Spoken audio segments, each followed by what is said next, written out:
បាទសួស្តីបងប្អូនទី12ចេញនេះជាលំហាត់មួយទៀតដែលនិយាយអំពីប្រឡេឡូក្រាមបាទធនមេតក្នុងលំហដែរតែនិយាយតាក់ទងជាមួយនឹងរបៀបបង្ហាញប្រឡេឡូក្រាមហើយនឹងរកផ្ទៃកន្លារបស់វាគេឲ្យចំណុច 4A 1 1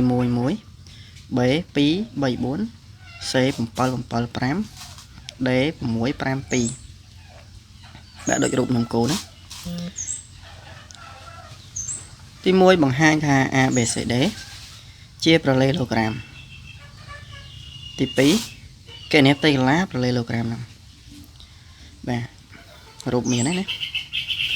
ដំណោះស្រាយថា ABC ជាប្រឡេឡូក្រាមដើម្បីស្រាយថាវាជាប្រឡេឡូក្រាមលុះត្រាតែមានវិកទ័រ2ស្របគ្នាឬក៏វិកទ័រ2ស្មើគ្នាណាហើយប្រវែងវាស្មើគ្នាដែរអញ្ចឹងខ្ញុំមាន2ជម្រើសអ្នកនរគ្នារើសជម្រើសទី1ខ្ញុំយកវិកទ័រ AB ស្របជាមួយវិកទ័រ CD ហើយក៏ស្មើគ្នាដែរហ្នឹងណាបាទខ្ញុំសរសេរ model ស្មើវិញណាហើយមួយទៀតខ្ញុំយកវិកទ័រ AD យើងមើលរូបហើយខ្ញុំអានហើយមើលរូបហើយ AD ស្របជាមួយនឹងវិកទ័រ BC បាទឬក៏ប្រវែងស្មើគ្នាទៅបាទឬក៏ស្មើគ្នាទៅណាអញ្ចឹងឯងអញ្ចឹងបើយើងយក AB បាទនេះយើងយកមួយនេះបាទខ្ញុំបង្ហាញរូបតិចនេះយកមួយនេះណាវិកទ័រនេះបាទវិកទ័រនេះហើយនឹងវិកទ័រ DC នេះមាននេះទិសដៅដូចគ្នាណាអ្នកទាំងគ្នាកុំយកត្រឡប់មកវិញណាអ្នកទាំងគ្នាទៅយក A ទៅ B C មក D អត់ត្រូវទេណាបង្ហាញអត់ត្រូវអញ្ចឹងបង្ហាញជ្រុងនេះវាយជ្រុងហ្នឹងបាទស្មើគ្នាហើយជំរើសមួយទៀតយើងយកអាជ្រុងនេះស្របជ្រុងនេះស្មើគ្នាដែរណាតែឥឡូវខ្ញុំយកឥឡូវចោះខ្ញុំយក A B គឺដូចជាមួយនឹង DC បាទបង្ហាញហ្នឹងទៅបាទណាពីតា B គឺយើងយក XB ដល់ XA YB ដល់ YA ZB ដល់ ZA យើងមើល A យើងមិញ1 1 1 B យើងមិញ2 3 4នេះណាបាទអញ្ចឹងយើងយកដកមកអញ្ចឹងយើងបាន2ដក1ណាអាមុខណាក្រោយ3ដក1ដែរក្រោយទៀត4ដក1អញ្ចឹងឃើញ1 2 3បាទអាយ៉ាលេខរៀងដល់ឥឡូវយើងមើល DC ម្ដងឥឡូវខ្ញុំដាក់ឡើងនេះមាន DC ឥឡូវខ្ញុំយក CD មកសិន CD ដូចជា7 5ចំណែក D គឺ6 5 2បាទឥឡូវយកដកគ្នាមកដូចគ្នានៅនេះយើងយក C ដក D អញ្ចឹង7ដក6ឃើញ1បាទយើងកុំកាត់ពេកយក7ដក6យក7ទៀតដក5យក5ដក2អញ្ចឹងឃើញអានេះ1បាទដកបាទសេខលហត់ចឹងដកបាទ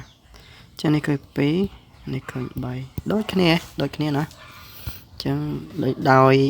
វិកទ័រ B ស្មើវិកទ័រ DC ដែលឃើញ1 2 3បាទដូចនេះ A B C D ជាប្រឡេឡូក្រាមបាទយើងបង្ហាញតែប៉ុណ្្នឹងមកជោគជ័យហើយសំណួរបន្ទាប់គណនាផ្ទៃក្រឡាប្រឡេឡូក្រាមគណនាផ្ទៃក្រឡាប្រឡេឡូក្រាមបាទឡេឡូក្រាមនេះ ABCD ហ្នឹងអញចឹងអាហ្នឹងគឺស្មើ model នៃវិកទ័រ AB បាទយើងមើលសិនបើយើងយក A ជាគោលយើងយកខ្វែងគ្នាហ្នឹងគឺយកវិកទ័រ AB ខ្វែងជាមួយនឹងវិកទ័រ AD បាទយកចឹងណាអញ្ចឹងយើងបានខ ខ្វែងជាមួយនឹង vector AD ឥឡូវ vector AB ឃើញហើយរក vector AD ស្មើនឹងយក D ដល់ A D យ៉ាងមិញមែន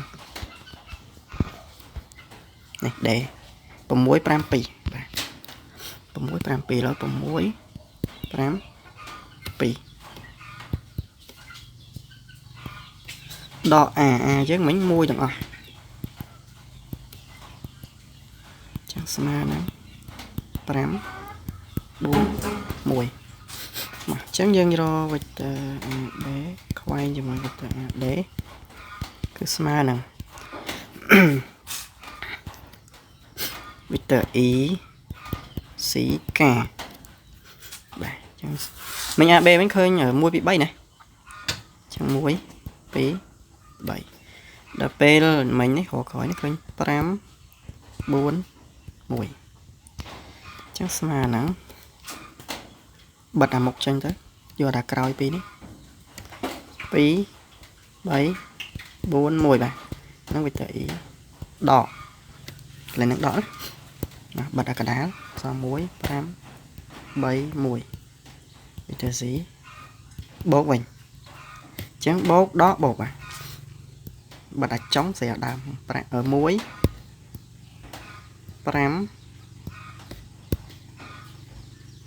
2 4 vector K មកដកគ្នាមក2 គុណ 1 យក 2 គុណ 1 នេះបាន2ដកឲ្យ4 គុណ 3 12 vector E ដកអានេះ1 គុណ 1 1 15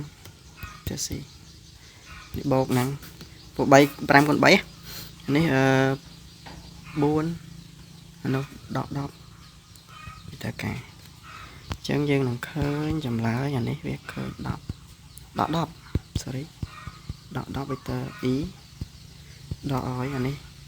14ដកហើយដកបូកវិញ4 vector C អានេះដក6បាទ vector K អ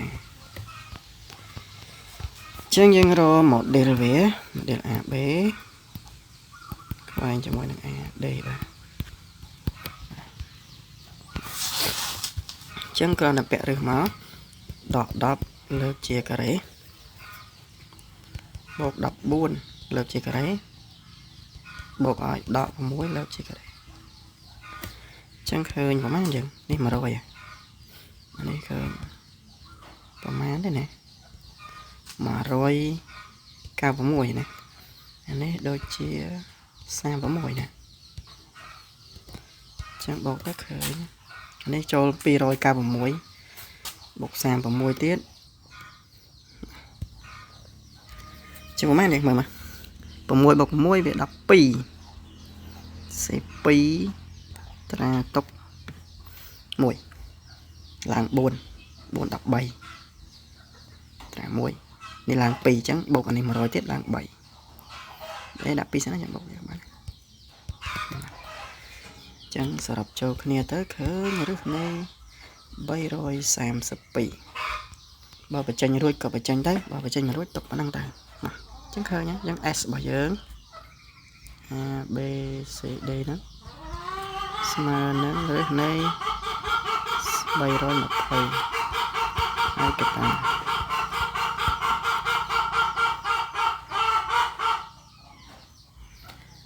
តៃបាទ